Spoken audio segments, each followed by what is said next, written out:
नमस्कार. जालना जिल्हा आणि परिसरातील प्रत्येक महत्त्वाच्या घडामोडी, ताज्या बातम्या आणि जनतेच्या प्रश्नांना वाचा फोडणारे जालना जनता सेवा न्यूज मध्ये आपलं स्वागत आहे.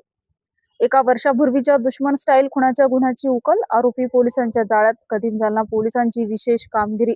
कदीम जालना पोलीस ठाण्याकडील दाखल गुन्हा रजिस्टर क्रमांक 342/2026 भारतीय न्याय संहिता कलम 119, 118, 115, 35 चेपा करिता असताना पोलीस निरीक्षक जनार्दन शेवाळे यांना गोपनीय बातमीदारामार्फत माहिती मिळाली की सदर गुन्ह्यातील अविनाश वाघमारे राहणार माळीपुरा जालना याने सप्टेंबर 2025 साली त्याच्या शेतात जाऊन खून केला आहे. तेव्हा शिवराळे यांनी सदर बातमीची खात्री केली असता त्याचा मित्र ऋषिकेश पवार राहणार योगेश नगर जालना हा दिनांक 22/9/2025 रोजी पासून मिसिंग असल्याबाबत तालुका जालना पोलीस ठाण्यात मनुष्य मिसिंग दाखल आहे अशी अभिलेखावरून माहिती प्राप्त झाली होती. त्या अनुषंगाने शेवाळे व तपास पथकाने आरोपीत त्यांच्याकडे कौशल्यपूर्ण तपास केला असता आरोपीत गुन्हा केल्याची कबुली देऊन सांगितले की ऋषिकेश पवार राहणार योगेश नगर जालना यांच्याकडून आरोपीत नामे सुमारे 1,00,000 रुपयाच्या आसपास पैसे घेतले होते व त्या पैशाची आरोपी यांच्याकडे वारंवार मागणी करत होता. परंतु आरोपी याच्याकडे पैसे नसल्याने तो टाळाटाळ करत होता. त्यावरून त्यांच्यामध्ये वाद झाला.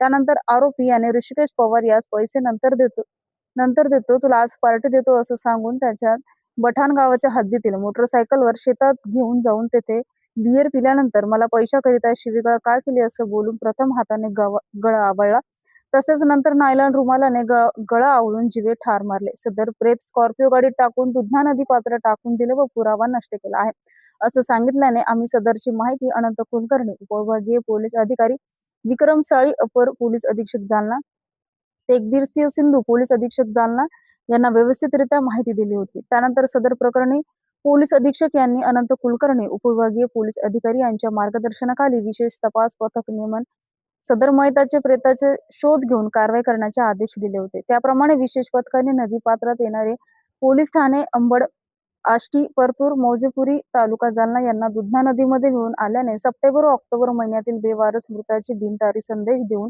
माहिती घेतली असता सदर मयत अंबड पोलीस ठाण्यात मृत दाखल झाल्याचे निष्पन्न झाले. सदर मृतामध्ये मयताचे डीएनए करता प्रोफाईल राखून ठेवण्यात आले.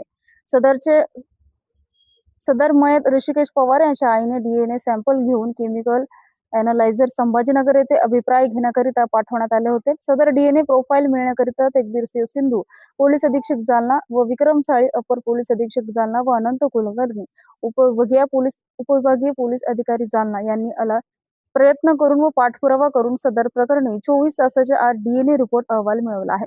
सदर डीएनए अहवालात ऋषिकेश पवार याची जैविक माता असल्याचा अभिप्राय प्राप्त झाला असल्याने 211 वसंत भगवानराव धस तालुका जालना पोलीस ठाणे यांच्या फिर्यादीवरून आरोपी विरुद्ध सदर तालुका जालना पोलीस ठाण्यात तालुका जालना पोलीस ठाणे गुन्हा रजिस्टर क्रमांक 427/2026 भारतीय न्याय संहिता कलम 103/238 प्रमाणे गुन्हा नोंद करण्यात आला आहे. सदर गुन्ह्यात आरोपी यास ताब्यात घेण्यात आला असून सदर गुन्ह्यात पोलीस अधीक्षक जालना यांनी विशेष तपास अधिकारी म्हणून जनार्दन शेवाळे पोलीस निरीक्षक कदीम जालना यांच्याकडे गुन्ह्याचा तपास दिला असून ते गुन्ह्याचा पुढील तपास करत आहेत. सदरची कारवाई तेगबीर सिंधू पोलीस अधीक्षक जालना, विक्रम साळी अपर पोलीस अधीक्षक जालना, अनंत कुलकर्णी उपविभागीय पोलीस अधिकारी जालना यांच्या मार्गदर्शनाखाली जे.बी. शेवाळे पोलीस निरीक्षक कदीम जालना पोलीस ठाणे, साबळे तालुका जालना पोलीस ठाणे, सदा राठोड, कैलास जायबे शेख, संदीप चव्हाण, इम्रान खान, कृष्णा चव्हाण सर्व नेमणूक कदीम जालना पोलीस ठाणे यांनी केली आहे.